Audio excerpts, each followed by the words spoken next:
Hey folks, today we're here to talk about heat transfer and how heat transfer relates to cooling stems. So heat transfer is simply the mass times the specific heat times the temperature difference, temperature hot minus temperature cold.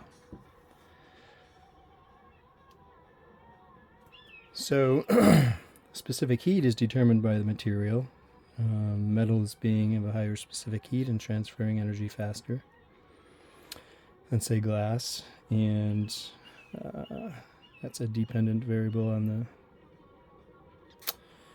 material. A temperature difference is, as we discussed earlier, temperature difference between the hot air stream and the cold mass, and the only variable you have is mass.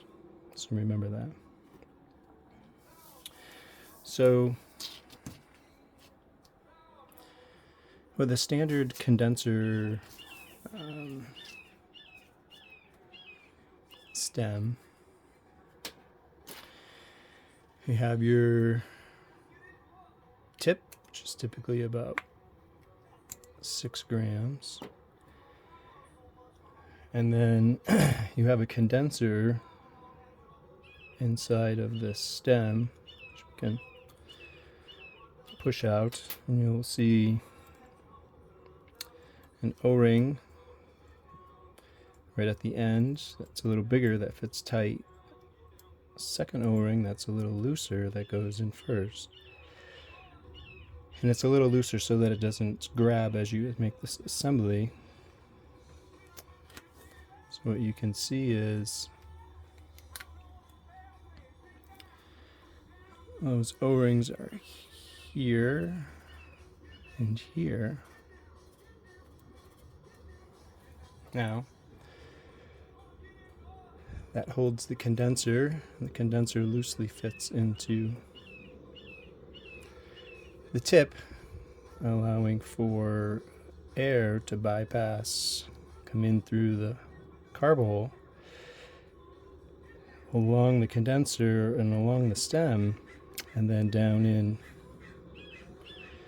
to the vapor path. Now, what's happening though here is heat transfer. This is hotter than this.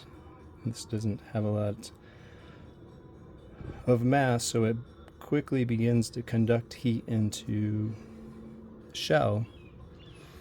And so when your carb inlet air is coming in, it's actually cooling the shell and removing heat and putting it into the vapor path, because the tip is putting considerable amount, especially if it's like this and finless, it's putting considerable amount of heat into the stem.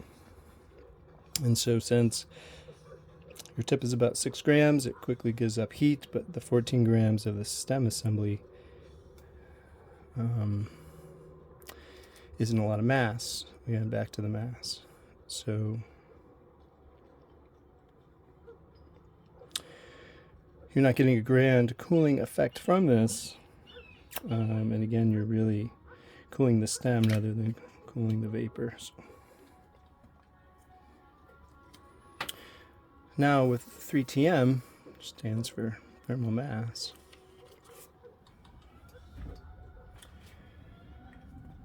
we have multiple heat exchangers in here. So you have your tip creating all the heat, and all the heat, as it does up here, goes into the next metal object, but in this case it's the cap. So the cap is a very heavy piece of the system, and it absorbs a lot of the heat, keeping that heat from going into the shell. However, it going into the shell and making the shell hot is actually okay, because what we're doing is we're using the metal heat exchanger system to take the heat from the tip away from the balls, so the balls stay cool. And your inlet air that comes in through your carb, your adjustable carb hole, actually comes in and mixes with the flow stream right after the tip, so that it directly cools the vapor, and is an added effect of keeping your balls cool. But however, at 114 grams, we have 10 times the mass of some of the standard stems on the market, and therefore 10 times the cooling power, and our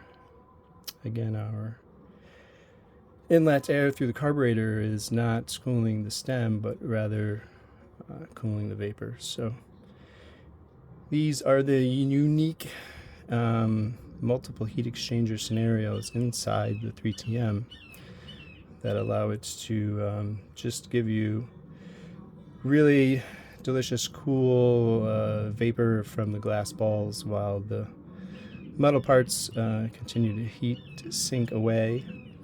And so even if the outside parts get hot, you can take your cap off, pour your balls into your hand, and trust me, they won't be hot. So hopefully this helps people understand a little bit more on heat transfer and how it pertains to cooling stems.